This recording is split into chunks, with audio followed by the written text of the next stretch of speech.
In this video, I'm going to show you how to add multiple stocks in your Tradingview watchlist.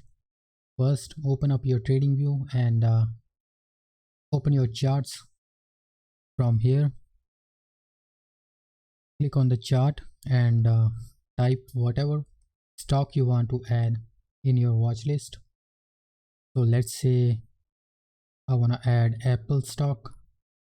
I'll search for Apple, select stocks, and as you can see here, this is the one I want to add in my watch list. So click on that, and then the Apple stock is on your screen.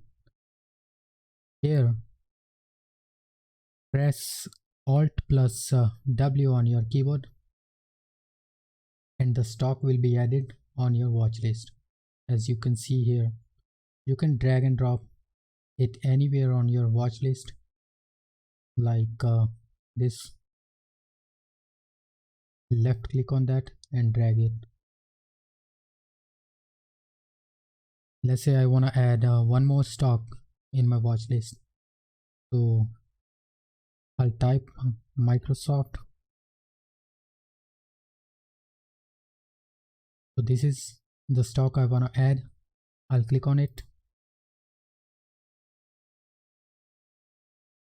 And then I'll press Alt plus W on my keyboard, and the Microsoft stock is on my watch list now.